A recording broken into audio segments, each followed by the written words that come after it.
hands where I can see them. Stay right there. ID now. Officer, I'm just parked, waiting on my partner. I'm in uniform. See the truck? I'm on the clock. Neighbor said you're sitting out here casing houses. Let me see some ID. Easy. License. Company badge right under it. ID! Sorry, traffic was nuts. Who's that? The co-worker.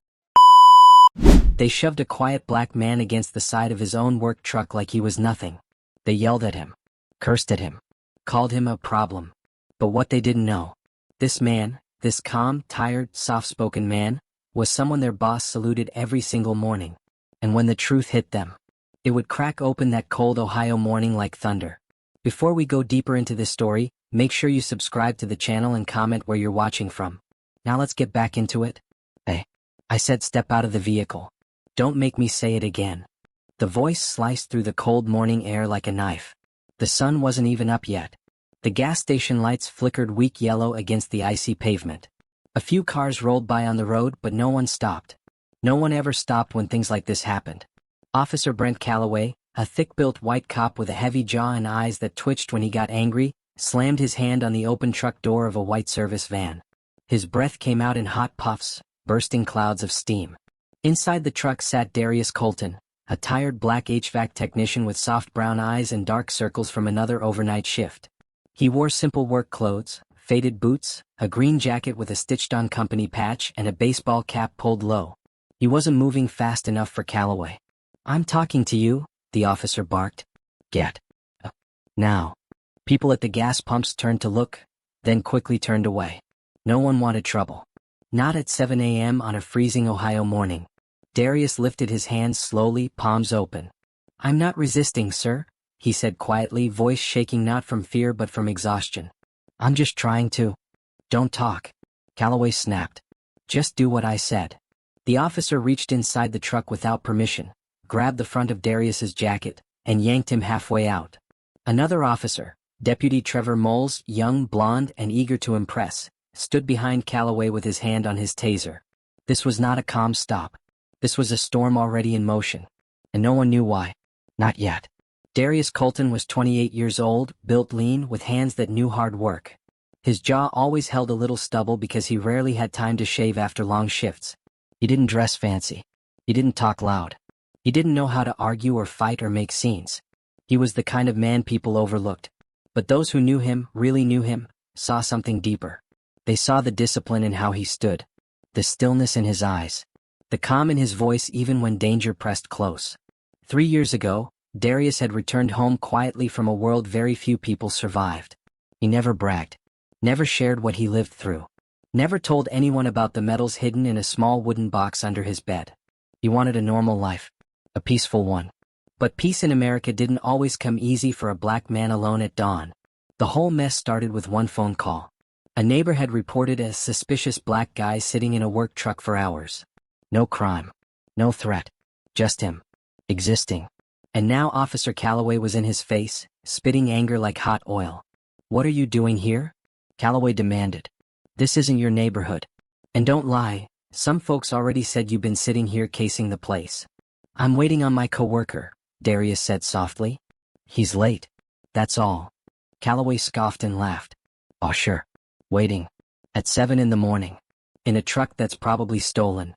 "It's not stolen," Darius said, steady but tired. "It's my company truck." Moles circled around him like a wolf. "You got ID?" he asked, already assuming the answer was no. "In my back pocket," Darius replied. Calloway stiffened. "Don't move. Keep your hands where I can see them." "I'm just telling you where." "I said don't move." His voice thundered across the empty parking lot. The tension rose like a boiling kettle. Calloway shoved Darius chest first onto the side of the truck. "Spread your feet. Wider."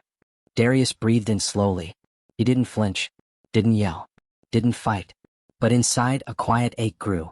He had faced real threats in his life. Real danger. Real war. But nothing ever stung like the way people looked at him.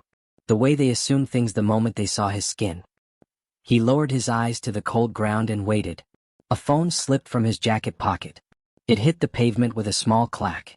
Calloway jumped back like it was a weapon. Moles yanked out his taser. "He's reaching." "No," Darius said quickly, hands frozen in midair. "That's just." "Shut up." Calloway barked. The officers looked ready to strike. And all Darius wanted was to go home and sleep. A black SUV rolled into the gas station lot. Big, clean, quiet engine. Not the type of car that belonged in this small-town corner at dawn. The doors opened. 2 people stepped out. A woman in a sharp navy coat. And a tall man with a commander's posture and a face carved with authority.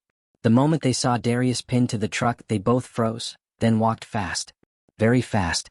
"Officers," the man said firmly, "remove your hands from that man." Calloway turned around, annoyed. "Sir, this is a police matter. Please step back." The woman held up a badge. Not a police badge. Not a state badge. A federal badge. And not just any federal badge. Calloway's eyes widened.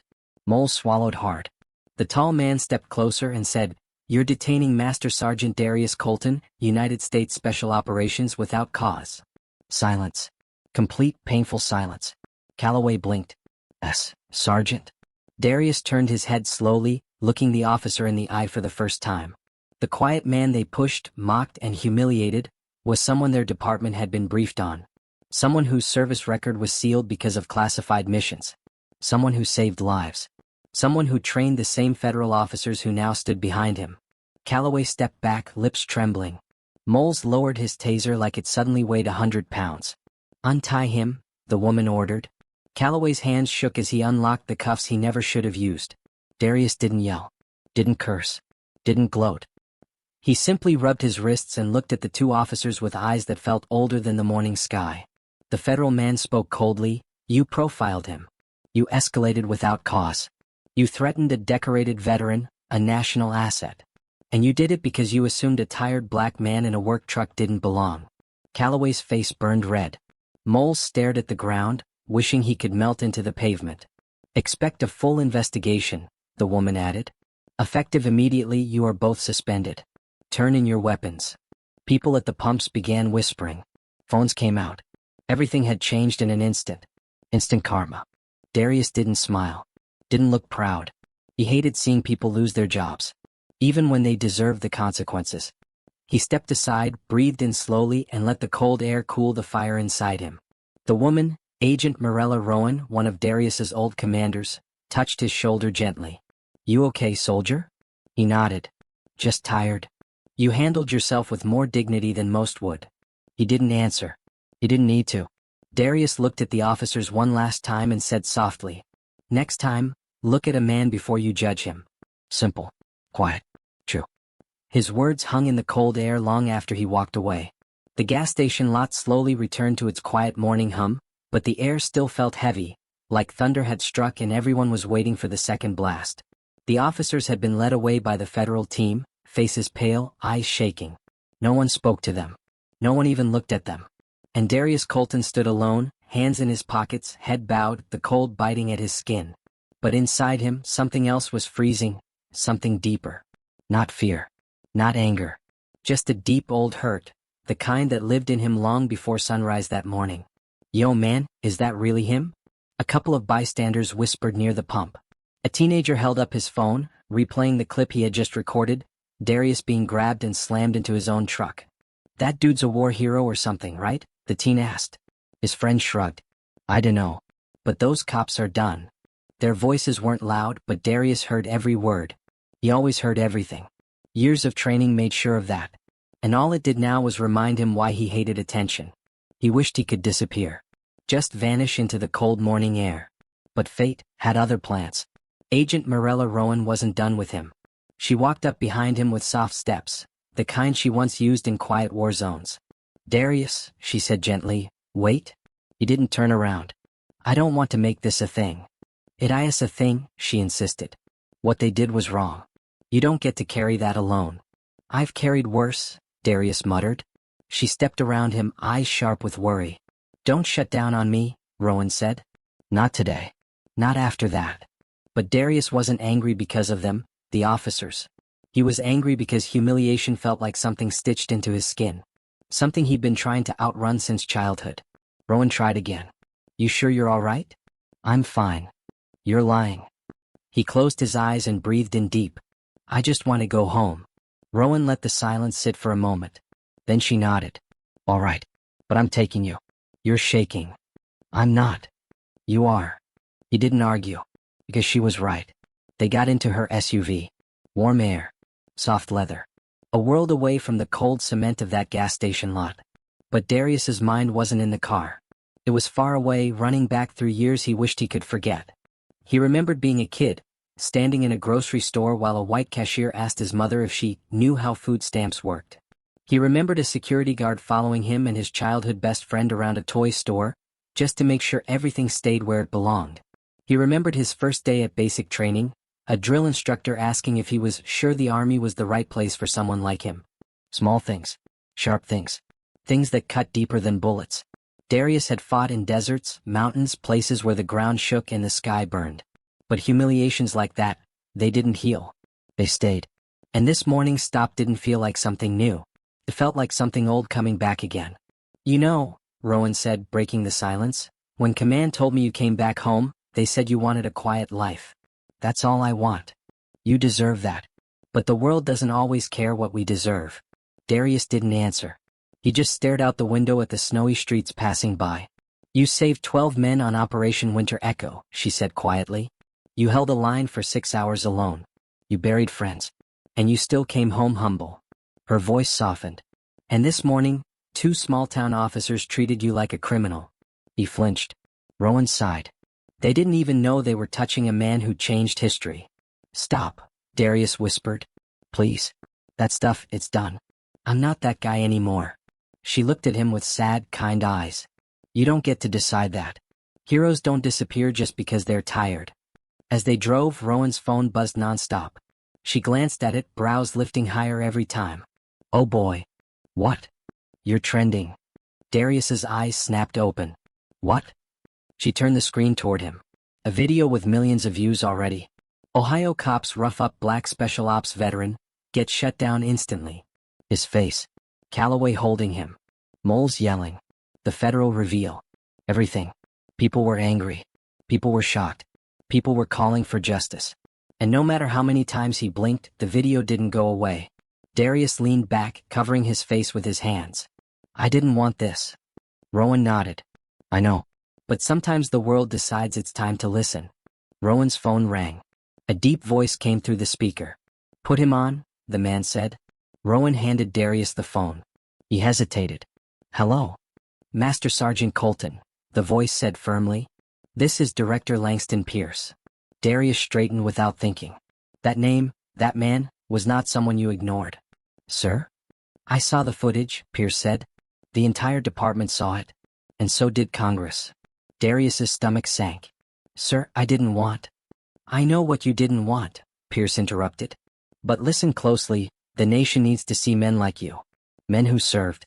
Men who survived. Men who carry themselves with dignity even when the world spits in their face. Darius didn't know what to say. Pierce continued. You will not hide. You will not shrink. Not today.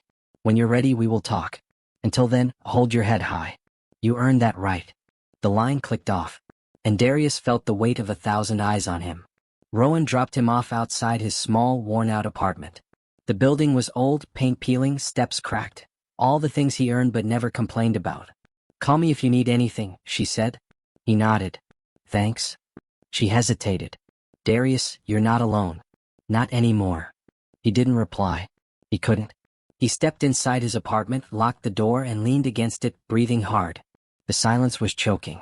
Until, bang, bang, bang. His front door rattled. Darius froze. Then a sharp voice yelled through the wood. Darius. Man, it's me. Open up. He blinked, confused, then unlocked the door. His coworker, Hunter Keegan, a white guy with wild red hair and even wilder energy, burst inside. Bro, what? Did he do? What? Hunter shoved his phone in Darius's face. You're on every news channel. Darius groaned. I didn't do anything. That's the point. You didn't do anything, and you still got slammed by Officer Meat Mountain and his taser-happy sidekick. He paced like he was on fire. You're famous, dude. I mean, not the fun type of famous, but still famous. Darius rubbed his face. Hunter. I just want to sleep. Hunter stopped. His expression softened. He looked at Darius, really looked, and his excitement drained into worry. Hey, are you okay? Darius sat on the couch. I don't know. Hunter sat next to him. Look, what they did was garbage. Trash. Wrong on every level. But you didn't break. You stood like a freaking statue while those clowns were screaming. He nudged him gently. And now the whole world knows who you are. No, Darius said softly. They know what happened. That's not who I am. Hunter took a deep breath. Maybe not. But maybe this is bigger than you. Darius looked away. He knew Hunter was right. He just didn't want it to be true. As the day slowly brightened outside, Darius finally stood and walked to a small wooden box on his shelf. He opened it. Inside lay a folded flag, a medal with a blue ribbon, a small photo of 12 soldiers laughing around a fire, a single dog tag that wasn't his. Rowan was wrong.